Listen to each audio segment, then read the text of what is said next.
escuchan bien? Se está grabando. Continuamos entonces. Me quedé con la charla del lunes pasado, con esa frase que motivó una serie de preguntas de que la gracia supone la naturaleza.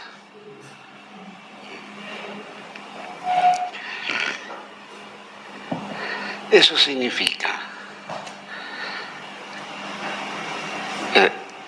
la gracia tiene que actuar sobre cada uno de nosotros. En la medida en que, en mi caso, por ejemplo, voy superando mi capacidad de enojo, mi naturaleza se vuelve para la acción de la gracia y se haga más fácil. Si yo rezo, la gracia puede actuar más fácil. Y así sucesivamente.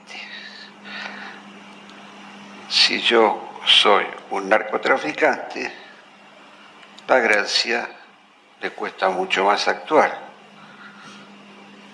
Eso supone que lo que decimos, la gracia supone la naturaleza.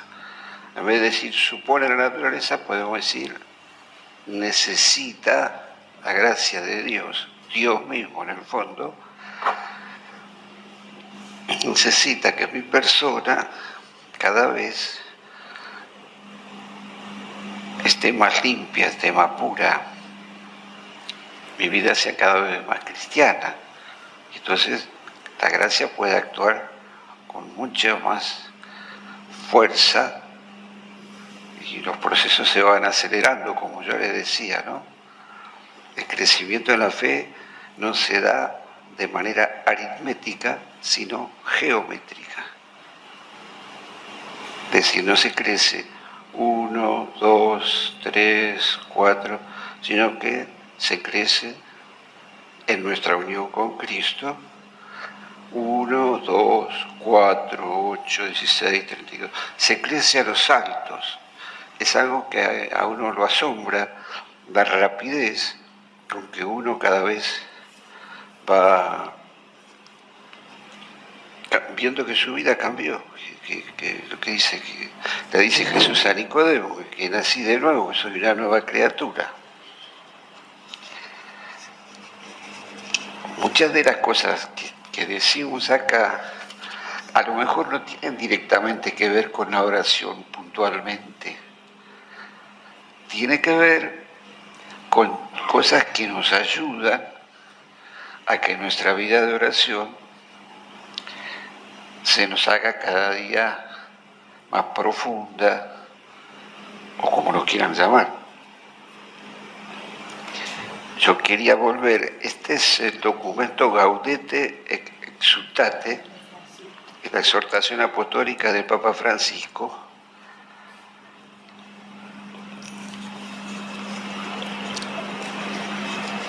No importa que la escribió el Papa Francisco, porque las cosas que dice las fundamenta con grandes teólogos, con la autoridad de los santos padres, de la tradición de la Iglesia.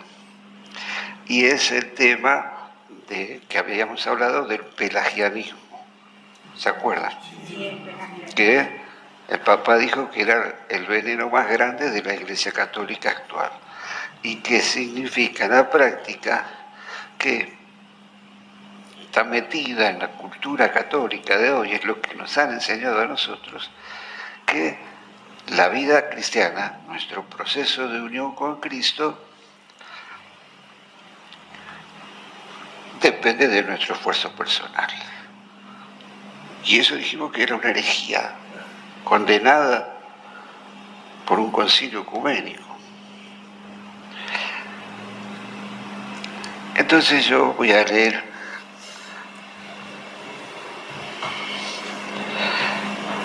algunos pasajes rápidamente y después seguimos, ¿no? Dice el Papa, se pretende ignorar que no todos pueden todo. Está hablando de que como de una manera asombrosa hemos caído en esto de que yo tengo que conquistar mi salvación a fuerza de mi esfuerzo personal. Y dice el Papa algo que también es cierto, dice, en esta vida las fragilidades humanas no son sanadas completa y definitivamente nunca. Siempre vamos a tener fragilidades, siempre debemos reconocernos como necesitados de Dios. Siempre está. Y por eso cita a Santo Tomás de Aquino, cuando él dice, dame lo que me pides y pídeme lo que quieras. Pero no es, pídeme lo que quieras, que yo voy a poner de mí todo mi esfuerzo y ayúdame con tu gracia. No dice eso, dice, dame lo que me pides y después sí, pídeme lo que quieras, ¿no? O sea, la falta de un reconocimiento, estoy leyendo textualmente, la falta de un reconocimiento sincero de nuestros límites es lo que impide a la gracia actuar mejor en nosotros. Repito, la falta de un reconocimiento sincero de nuestros límites es lo que impide a la gracia actuar mejor en nosotros,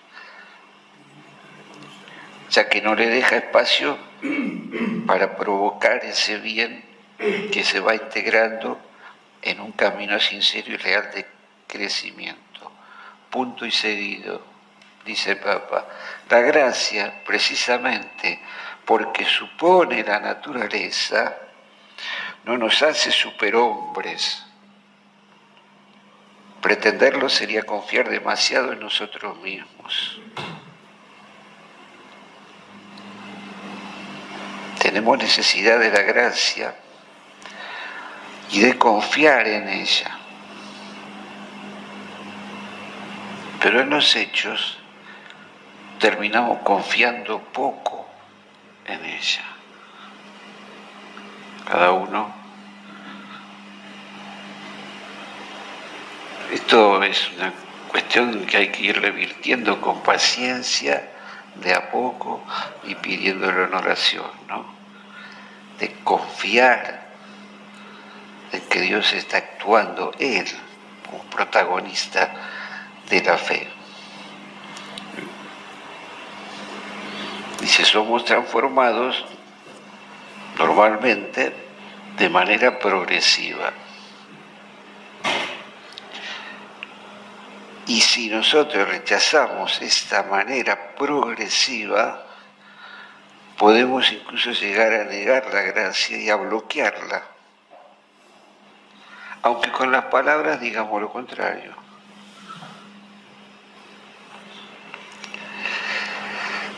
Hay que perderle miedo a esta presencia que solamente puede hacernos bien, el bien. Hay que perderle el miedo a esta presencia que solamente puede hacernos el bien.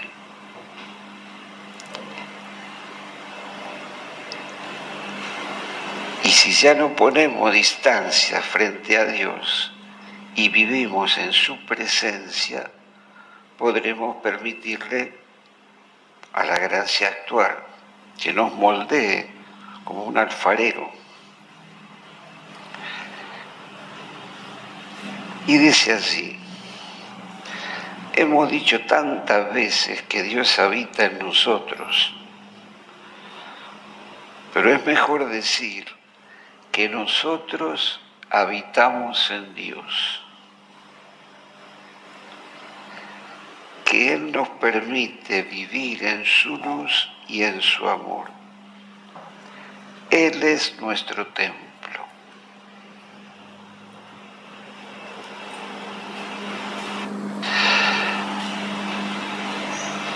Mi papá está diciendo que es algo que viene de la tradición de la Iglesia. Está Dios fuera de mí, Dios dentro de mí, yo dentro de Dios.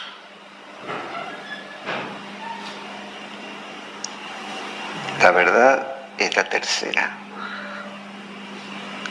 Nosotros, en realidad, es un misterio, vivimos dentro de Dios. Por eso se habla de una presencia cercana. Y podríamos seguir, pero voy a terminar con esto.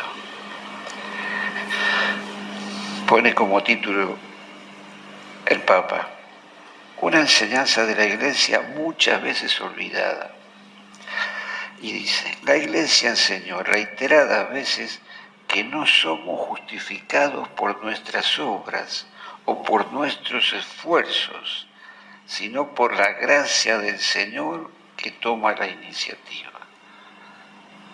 La Iglesia lo enseñó reiteradas veces, que nosotros no somos justificados, o sea, salvados por nuestras obras. Esa cosa que dice Santiago, bueno, muéstrame tu fe sin obras, yo te mostraré.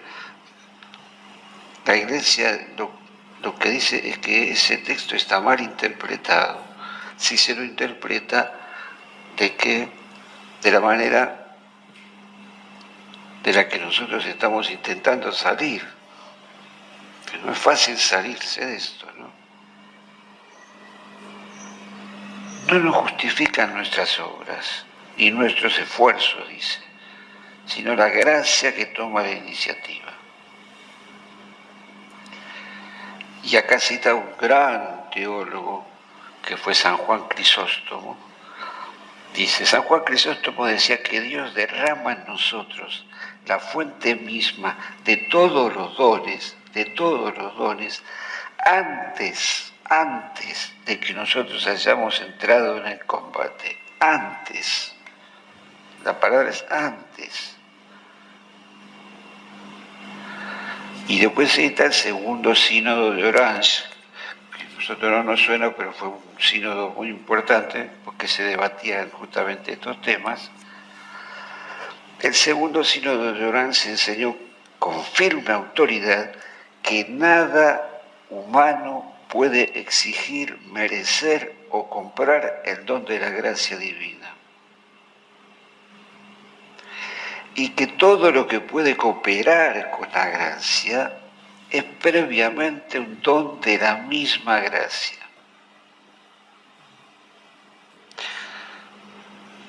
El cristiano vive una vida serena, pacífica, asombrándose y dejando que la gracia de Dios actúe como tenga que actuar. Y la mirada puesta en nosotros mismos, en cómo estamos respondiendo, no es el camino. No es el camino.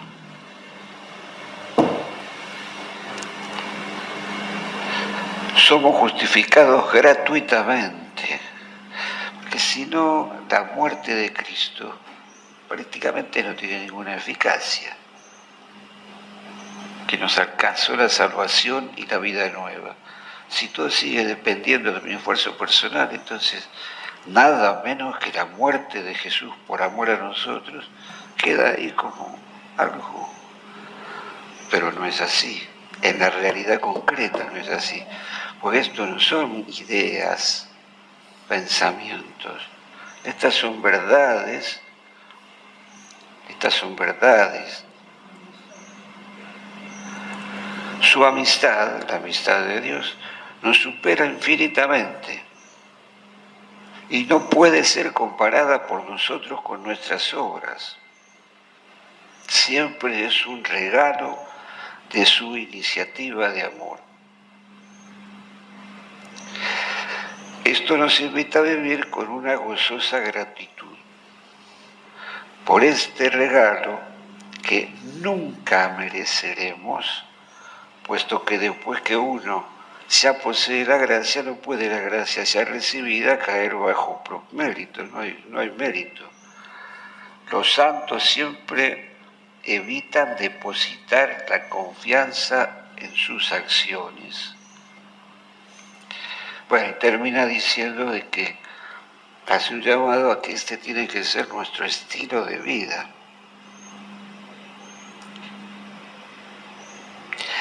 Yo soy débil, soy limitado, soy un ser carenciado. No hace falta que pero la gracia de Dios viene y me transforma. La gracia de Dios. Y Dios no me pide que yo lo trate de hacer con mi esfuerzo personal. Claro que esto a nosotros nos suena rarísimo y nos deja medio una serie de preguntas, pero esto no es.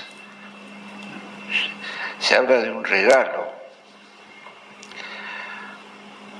Consentir jubilosamente que nuestra vida es un regalo. Dice más cosas, pero esto está en función, como digo, de ir destrabando maneras, estilos de vivir el Evangelio que no permiten actuar a la gracia de Dios. Es algo que se comprende fácilmente. Si yo pienso que tengo que alcanzar la salvación por mi propio esfuerzo, la gracia no puede actuar. Eso significa que la gracia supone la naturaleza.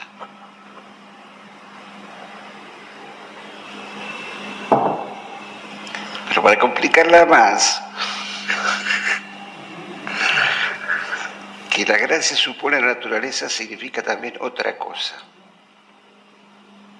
que no la dijimos el otro día, la decimos ahora. Porque esto parece medio luterano. Lutero dijo, el pecado original destruyó la naturaleza humana y la destruyó para siempre. Lutero decía, la gracia no puede actuar en nosotros, no puede, porque estamos destrozados. Entonces, ¿qué es lo que nos salva? La fe. Señor, yo sé que nunca voy a poder vivir una vida cristiana, exagerándolo un poco, ¿no? Pero ese es el razonamiento. Pero yo creo. Tiene frases Lutero un poco extrañas. Por ejemplo, dice, bueno, esta no es de Lutero, esta es de San Agustín, pero San Agustín decía, peca fuertemente y confía fuertemente. Es un poquito, pobre San Agustín, no todo lo que a él le quedó una cosa que le venía de su formación filosófica que nunca se la terminó de sacar de encima, pero bueno, no es el tema. Pero por ejemplo, yo no sé si lo comenté aquí, hay sermones de Lutero que, como él dice que el pecado original destruyó completamente la naturaleza humana y la gracia de Dios no la puede recomponer, por lo tanto nos salvamos solo por fe. Llega a decir, maldita caridad. Eso está escrito. Maldita caridad. que nos hace creer que nosotros podemos amar a Dios y entonces se nos computa eso como un mérito bueno. Es fuerte el tema, no es un tema menor. Por eso yo agradezco a Dios, yo creo que el Señor está presente cada lunes aquí. Agradezco a Dios porque no tenía yo la intención de profundizar en esta cuestión, de que la gracia supone la naturaleza. Sin embargo, al Señor le pareció bien que surgiera este tipo de preguntas de parte de ustedes. Entonces, continuamos.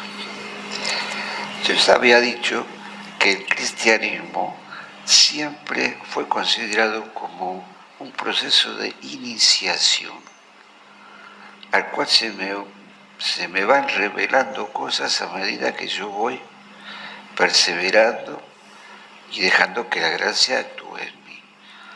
Y les ponía, por ejemplo, el ejemplo de que para estar bautizados, en los primeros siglos de la Iglesia, para que alguien pudiera ser bautizado, era un proceso que duraba más o menos 4 años. Por supuesto que no había bautismo de niños. Era para gente adulta y se le iba iniciando a la persona, era un iniciado en los misterios de la vida cristiana. Y el gran misterio, que es la celebración de la Eucaristía, los que todavía no estaban bautizados podían participar solamente de la primera parte, de las lecturas y de la predicación. Cuando iba a comenzar todo el rito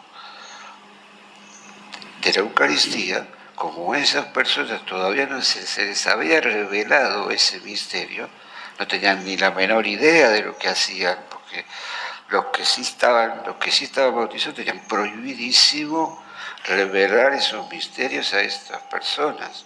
Entonces había uno que decía, salgan, y todos los que no estaban bautizados tenían que salir. Después se le iba revelando. Les conté también que el Padre Nuestro era una oración secreta, que se enseñaba después del bautismo, no antes. En ese proceso largo, que duraba años, para poder recibir el bautismo, el Padre Nuestro era algo, la oración del Padre Nuestro era alguien para quien ya estaba bautizado y era un cristiano sólido. Claro, los ritos eran por inmersión, cuando se hacía hay un momento del bautismo que se unge con un aceite, se echaba aceite en botellas, caía todo el aceite, el cuerpo quedaba totalmente lleno. Por eso cuando Pablo habla, nosotros fuimos ungidos por el Espíritu Santo, no era porque le habían puesto una marquita de aceite acá. Los ritos eran muy potentes. Entonces, y la persona ya preparada para entender, salían de allí transformados. Esa es la razón también por la cual no existía el sacramento de la reconciliación. No existía el sacramento de la reconciliación. Por unos cuantos siglos, 4 siglos, porque el perdón de los pecados se daba en el bautismo. Eso nosotros lo seguimos sosteniendo. Nos borra del pecado original y nos capacita. Pero para las primeras comunidades cristianas era una cosa asombrosa que ese hermano o esa hermana pudiera volver a pecar. No voy a entrar ahora a hacer una historia de de por qué después apareció el sacramento de la reconciliación y después hasta se la dieron a los niños, bueno, pero quiero decir, a la iglesia de hoy día le falta un poco eso. Un poco más de, como la lectura de hoy, un poco más de enseñanza, un poco más de profundización en el misterio de lo que es la vida cristiana y de la acción de Dios que hace en nosotros. Por ejemplo, esto que decíamos recién. Nosotros veníamos hablando de que Dios habita dentro nuestro. Bueno, hoy dimos un paso más. En realidad es mucho más asombroso. Nosotros habitamos dentro de Dios. No me puedo poner a explicar esto, pero el enunciado ya nos abre a un misterio. Cuando me miro a mí mismo, cuando pienso en mí mismo, por lo menos asociar, estoy viviendo dentro de Dios. No solamente que Dios está dentro mío, sino que yo estoy dentro de Dios. Fíjense la cercanía que hay entre el ser humano y la Santísima Trinidad. Estamos atravesados por la vida trinitaria. Si se viviera esto de a poco y con ayuda de la gracia, no con ayuda, por la acción de la gracia, la vida cristiana sería muy distinta. No estaríamos tan pendientes de pequeños detalles. Yo les decía, ¿no? A Dios nuestras imperfecciones, nuestras debilidades, le importan muy poco, prácticamente nada. Pero a nosotros sí. ¿Quién tendrá razón? ¿A dónde está la verdad? Traspasados por la presencia de la divinidad, que a su vez está permanentemente trabajando en nosotros, o que yo le contesté mal a mi vecina, o que soy un poco envidioso, o que tengo... Es asombroso en las confesiones ver las nimiedades, las pequeñeces de las cuales la gente se acusa, y yo eso lo veo con una gran soberbia, aunque parezca que no. ¿Cómo yo voy a tener esta debilidad?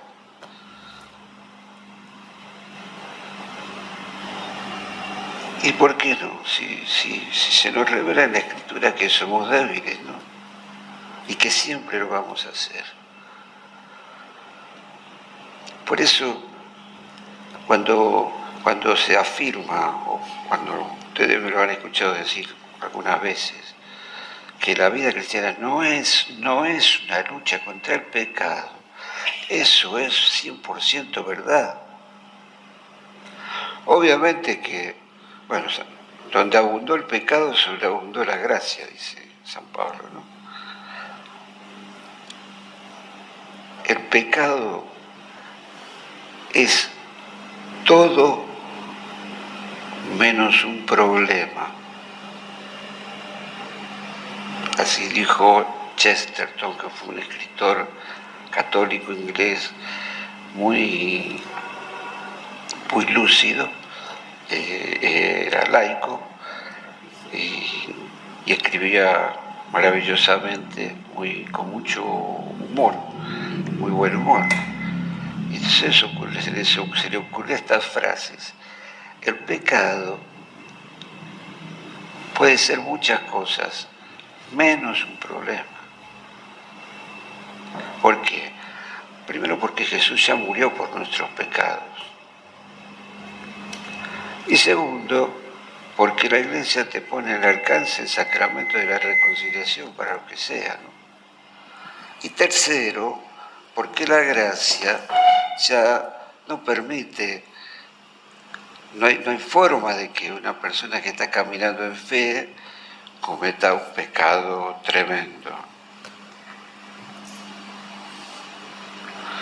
Todos estos curas pederastas, degenerados, que abusaban de niños, es porque no rezaban, es porque estaban cerrados a la gracia, es porque no leían la Biblia, es porque no tenían una vida cristiana, no porque falló la gracia, no porque falló la gracia.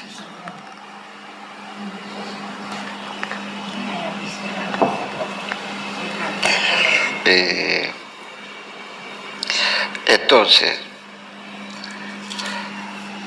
nosotros, dentro de esa debilidad, este ser necesitado que somos,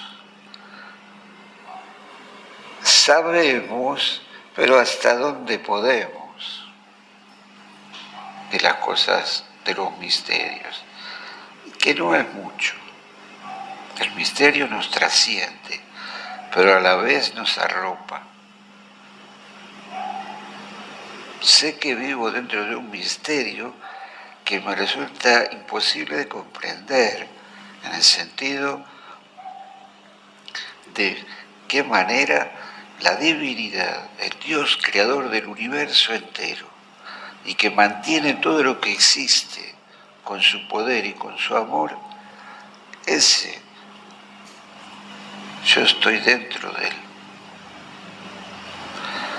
Hablamos del cielo porque lo necesitamos. Es una cosa que ya viene culturalmente, pero en realidad Dios no está en el cielo. El cielo no es un lugar. El cielo es el alma que se está uniendo cada vez más a Cristo. Eso es el cielo, no es un lugar.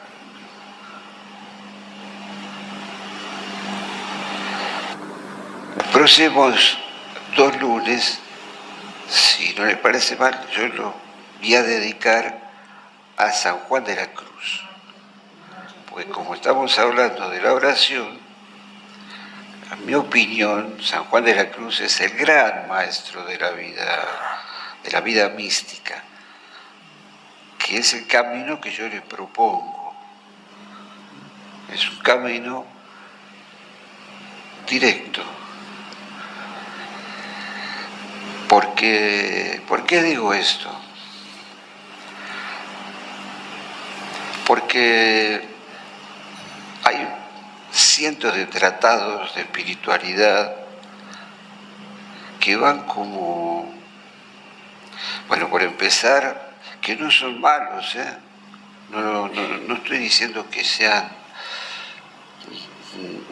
ni siquiera son doctrina también y hay que tenerlo en cuenta. Entonces, si ustedes han escuchado hablar de las 3 edades de la vida interior, bueno, un autor que seguramente el padre Martín lo habrá leído mucho, porque si no lo leyó, lo habrán obligado a que lo lea, porque era uno de los autores que se leían casi obligatoriamente en la época en que el padre Martín estaba estudiando en el seminario, que se llamaba Garrigou Lagrange. Él escribió un libro así, de alto, así, que ahora se edita en 3 tomos, se sigue editando, que se llama Las 3 edades de la vida interior. O sea que en el proceso de nuestra unión con Cristo hay como 3 etapas. La etapa purgativa, la etapa iluminativa y la etapa unitiva. Y dice que ese camino prácticamente no hay otro. Y en parte es verdad.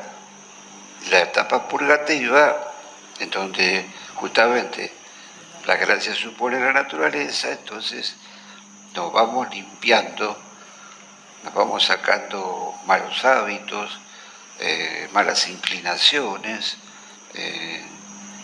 Es una etapa ya de oración, en donde Dios trabaja, podemos decir, ¿se acuerdan de la envoltura? Donde Dios trabaja esas dos envolturas que nosotros le ponemos a nuestro yo, en donde ya estamos unidos, recuerden esto, donde ya ahora estamos unidos a la Santísima Trinidad, como dice Santa Teresa, y como lo vamos a ver los 2 lunes que vienen. Entonces, primero es esta etapa purgativa. Después viene la etapa iluminativa, donde en oración, bueno, estas cosas pasan de verdad, ¿no? Cuando uno se empieza a rezar, la acción del Espíritu Santo hasta me va mostrando incluso el origen de donde me viene esto que a mí me molesta, esta mala tendencia o lo que fuera, ¿no? Y hasta a mí por lo menos me pasó varias veces. Me muestra, cuando yo tenía 4 años, me pasó tal cosa. Y ahí hay como un hilo que me hace entender por qué yo tengo este problema. Esta dificultad de vivir el Evangelio en este aspecto de mi vida.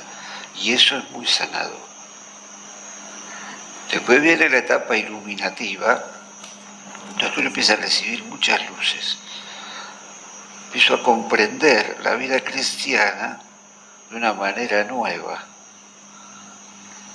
Es preparación a la etapa ya unitiva, lo que se llama el desposorio espiritual, el matrimonio espiritual, donde ya el alma experimenta una unión esponsal, el amado y la amada, que es lo que vamos a ver en las próximas 2 lunes que vienen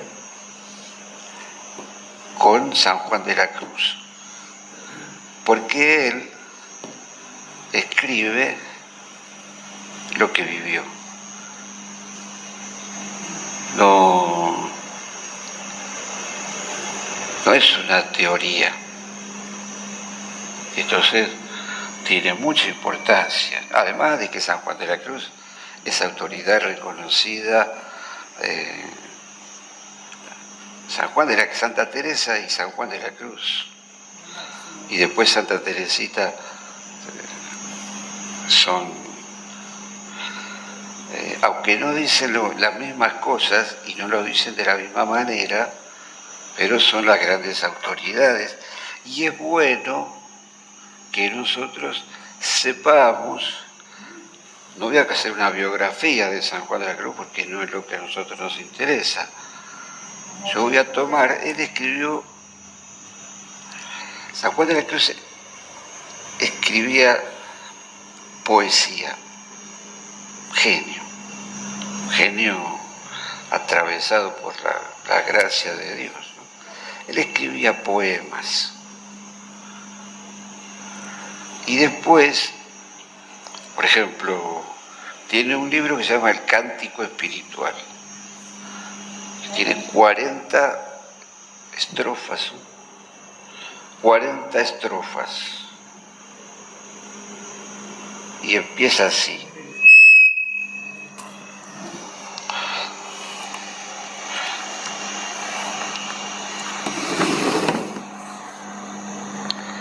Empieza así. ¿A dónde te escondiste, amado, y me dejaste con gemido? Como el ciervo huiste, habiéndome herido. Salí tras ti clamando, y era sido. Lo repito. ¿A dónde te escondiste, amado, y me dejaste con gemido? Como el ciervo huiste, habiéndome herido. Salí tras ti clamando, y era sido. Es el comienzo de un camino donde el alma es herida por Dios, una herida de amor. Y entonces después, en realidad es una mujer la que está hablando. En todas esas estrofas va narrando el camino hasta que encuentra al amado. Y los últimos, al final, tienen unas poesías bellísimas. ¿A dónde te escondiste, amado? Y me dejaste con gemido. Como el ciervo huiste, pero habiéndome herido. Salí tras ti clamando, y era sido. En alguna parte, después, más adelante, porque no es ese justamente el libro sobre el que vamos a reflexionar, porque es muy largo,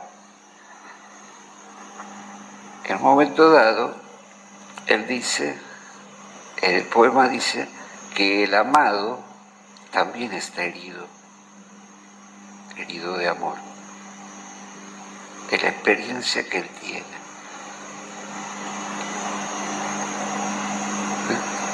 Es el alma que quiere unirse, que es propio de la condición humana, así nos creó Dios, de unirnos de manera esponsal con Él, y eso nos genera una herida. Pero según la enseñanza de San Juan de la Cruz, doctor de la Iglesia, cuando la experiencia que él tiene de oración es que Dios también está herido de amor por nosotros. Sobre eso hay un video en YouTube que yo después se lo voy a pasar para quien no quiera escuchar. No sé si alguno pudo escuchar el que les mandé. De España sí. ¿Se entiende, no? Hermoso. Cuando dice, una de ellas, la más gorda,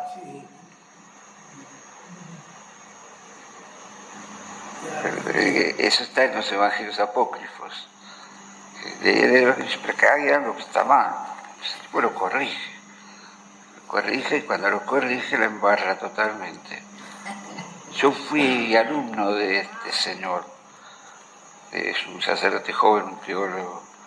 Estudié 4 meses con él en Granada, él es de Granada, de España, antropología teológica. Las clases eran un retiro espiritual, no volaba una mosca. Impresionante, Serafín. Cada tanto mandamos un correo electrónico. Entonces, otra cosa, pensar mucho, hacerse muchas preguntas, empezar a confrontar este pasaje del Evangelio con este otro, eso no conduce a ningún lado. Me deja con una gran confusión.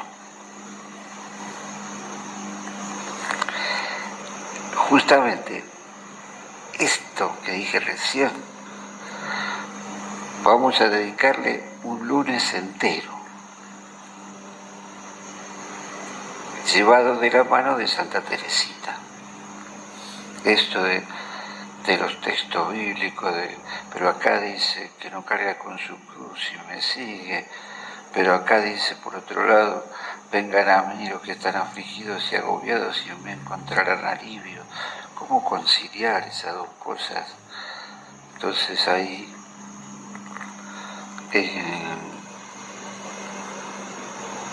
el cristiano sabe que Dios lo ama y duerme tranquilo.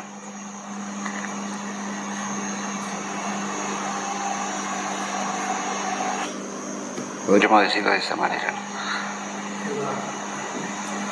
Que no se hace tantas historias, porque es simple la vida cristiana, porque Dios es simple. Entre los atributos de Dios, no es decir Dios es simple así nomás, no, Dios es infinito, y también simple, y hay toda una explicación larguísima sobre qué significa la simplicidad de Dios. A veces yo me daba cuenta que con los jóvenes sobre todo les hacía mucho bien cuando me preguntaban, padre, yo esto no lo entiendo, y yo le contestaba, ¿y por qué tenés que entender? Y eso le daba paz. La Virgen entendió lo que pasó en el momento de su concepción. No entendió nada. Preguntó todo lo que pudo. Pero entender que ella iba a ser, que en su vientre iba a ser engendrado el Hijo Eterno de Dios, es imposible que lo entendiera. Primero porque ella no sabía que Dios era uno y trino.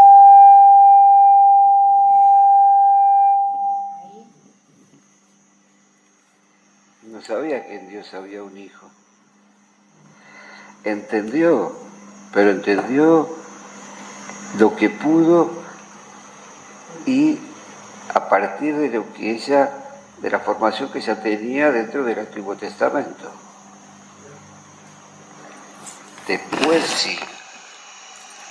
Después ella entiende todo, y como yo se lo dije la otra vez,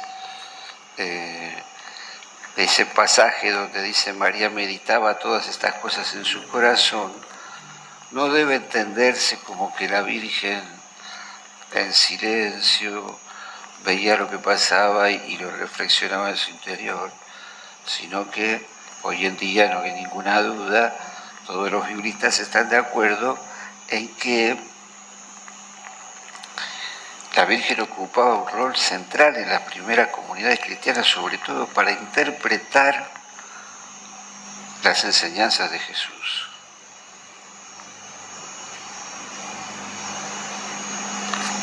Tenía una autoridad muy, muy fuerte para interpretar las enseñanzas de Jesús. Entonces, deja que Dios haga. Deja que Dios haga.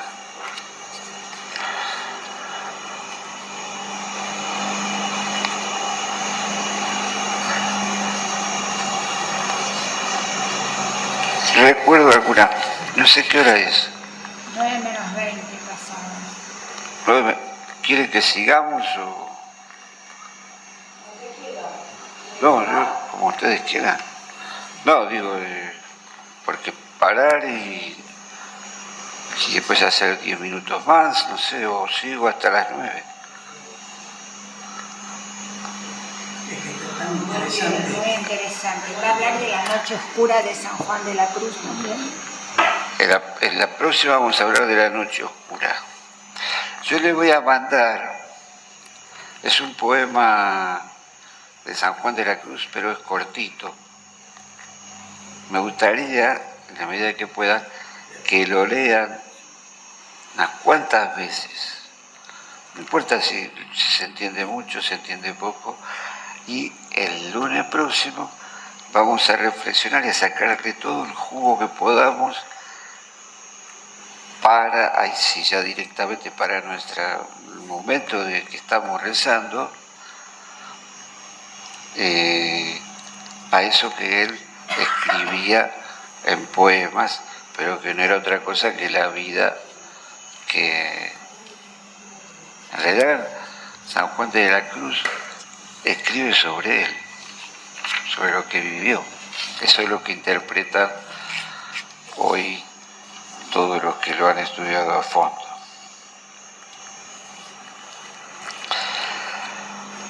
El Papa León tuvo hace poco un encuentro con los cartujos. Los cartujos son una orden religiosa que se dedican a la vida contemplativa, a la vida mística, pero en condiciones ya casi extremas, ¿no? Prácticamente no hablan nunca entre ellos.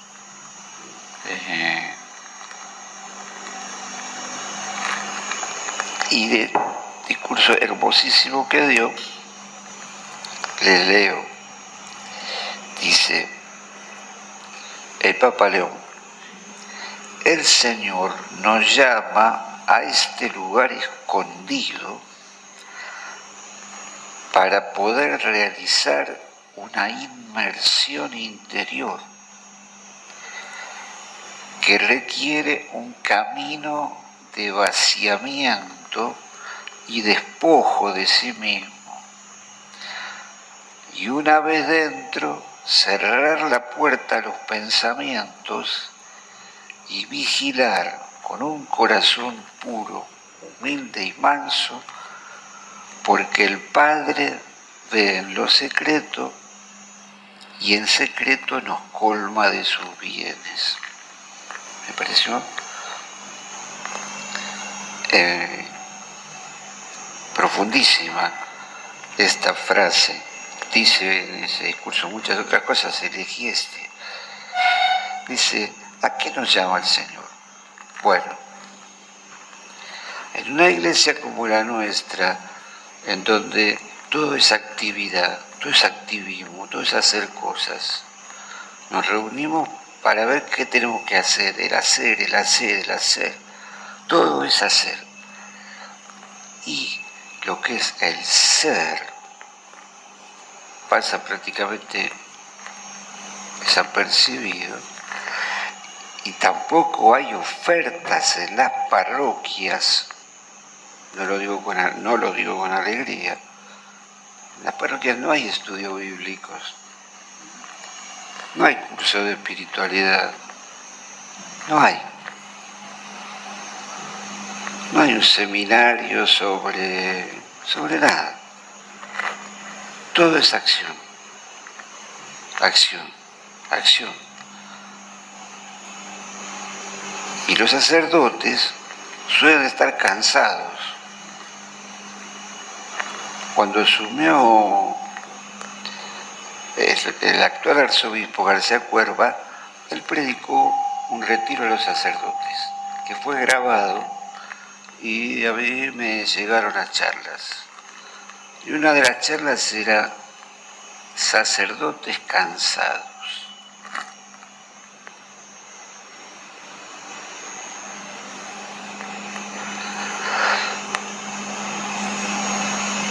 Eso hay que revertirlo. El sacerdote no puede estar en todo, tiene que aprender a delegar, que los laicos asuman responsabilidades, y él estar justamente para la escucha, para el acompañamiento y para la enseñanza. Esa es su tarea. Cada uno tiene su tarea. Yo me acuerdo cuando me ordené de sacerdote, me mandaron a una parroquia, y entonces yo, recién ordenado de cura, dije, miren, antes la iglesia era como una pirámide así, ¿no? Donde acá estaba el Papa, los obispos, los sacerdotes, y después estaba la gente, y venía el mando de arriba para abajo, y los de abajo obedecían. Y nadie clavaba un clavo si el cura o quien fuera no decía a qué hora había que clavar el clavo, con qué martillo, etcétera, etcétera, etcétera, ¿no? Yo dije, en cambio ahora hay otra visión de la iglesia. La iglesia está Cristo en el centro y nosotros formamos parte de una comunidad en donde cada uno cumple un rol. El sacerdote cumple un rol, los sacerdotes y los hermanos y hermanas cumplen cada uno sus roles. Entonces, una iglesia ya esto de la pirámide no va más, aunque en la práctica sigue siendo medio así. Bueno, entonces cuando termina, viene una señora y me dice, ay padre, dice, qué alegría, dice, porque ahora que viene usted acá se van a acabar todos los problemas. Usted manda y nosotros obedecemos. Esa fue la primera experiencia que tuve como sacerdote, ¿no? Entonces, desmitificando cosas que andan dando vueltas, la vida cristiana no es una autorrealización, donde yo tengo que afirmarme como persona y mi autoestima tiene que ser muy alta y yo me autorrealizo. Tiene que ver con el Evangelio eso. Nosotros no tenemos nada de esto de una autorrealización. Nada. No tenemos nada. Y quisiera recordarles también esa frase de San Ignacio de Loyola: no el mucho saber harta y satisface, sino el sentir y gustar de las cosas internas. No el mucho saber harta y satisface, sino el sentir y gustar de las cosas internas. ¿Se acuerdan lo que dijo este gran teólogo del siglo pasado, Karl Rahner? El cristiano del siglo XXI será místico o no será.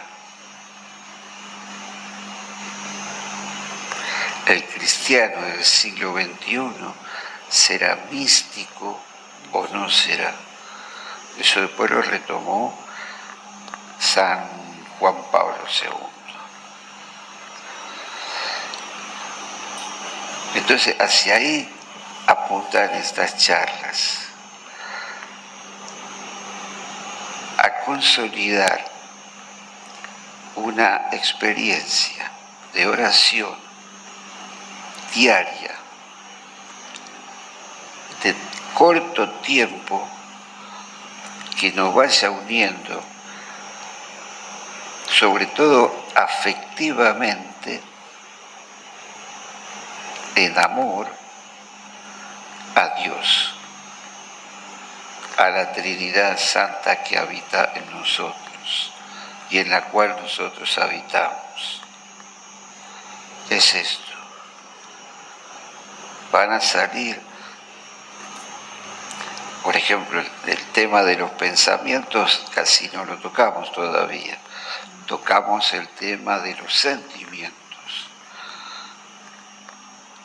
Tenemos que hablar otro día de los pensamientos que nos hacen tanto daño. Es decir, no es nada difícil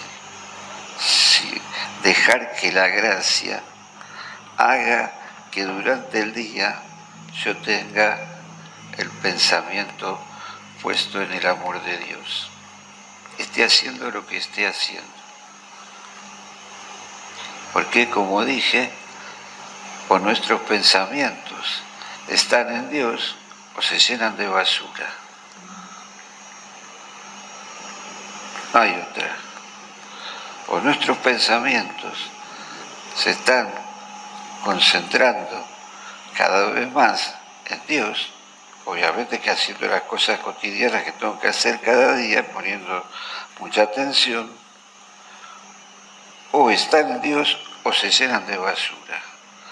Y entonces vienen las dudas, vienen las crisis de fe, vienen las depresiones, viene el psicólogo y viene todo eso, que en realidad el cristiano no necesita nada de eso. San Pablo dice, no tengan el pensamiento de Dios.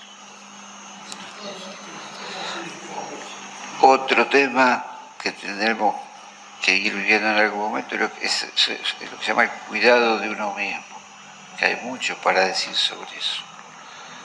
El cuidado de uno mismo siempre con la consigna de dejar que la gracia de Dios sobre. Pero para dejar que la gracia de Dios sobre, yo tengo que cuidarme. Ya ese tema lo vamos a ver.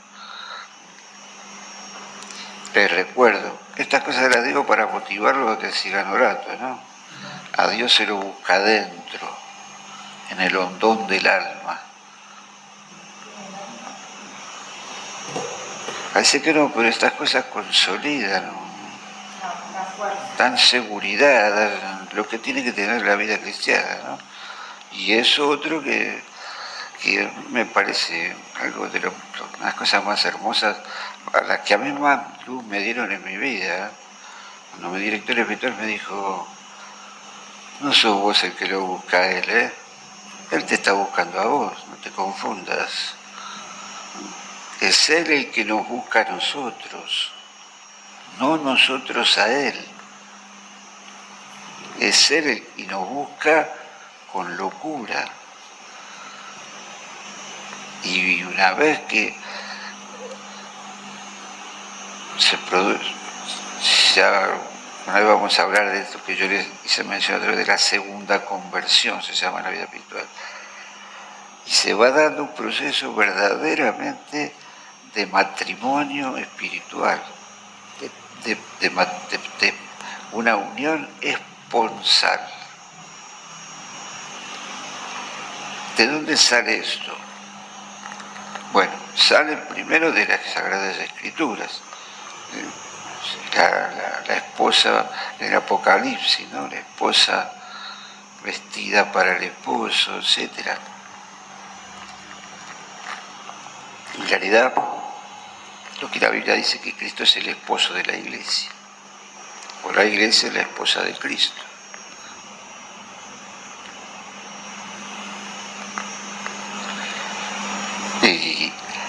Pero es cierto, se va dando una unión en amor, un amor real que Dios nos va regalando y lo va haciendo cada vez más puro, se va haciendo nuevo. Esa frase que se suele decir en la vida espiritual, Cristo se hace nuevo cada día, eso es así de manera literal. Literalmente, Cristo se hace nuevo cada día. Si yo tuviera que sintetizar todo lo que dije hoy, lo diría de la siguiente manera. Tranquilos, dejemos que Dios sobre y no nos hagamos ningún problema. El cristianismo no es una carga. El cristianismo no es que yo tengo que estar ahí esforzándome, dejar que Dios sobre, tranquilos, descansar en Él, descansar en Él. Yo creo que aquí nosotros, que estamos aquí, fuimos llamados a vivir este carisma que es unirnos al Señor en lo que llamamos la oración mística, o sea, a partir de la mística. Eso no quiere decir que no haya otras personas que tengan otro carisma, pero yo creo que si ustedes sienten un interés por estos temas de lo que estamos hablando, es porque el Señor nos está queriendo hacer caminar por lo que llamamos vida mística. Vida mística, vida misteriosa, vida sobre lo que no se puede decir mucho porque las palabras no alcanzan para expresar lo que se vive internamente. Yo dejaría aquí. Sí, porque ya van a ser las 9. Una oración. Dejamos aquí. Bueno, muchísimas gracias. Gracias a usted,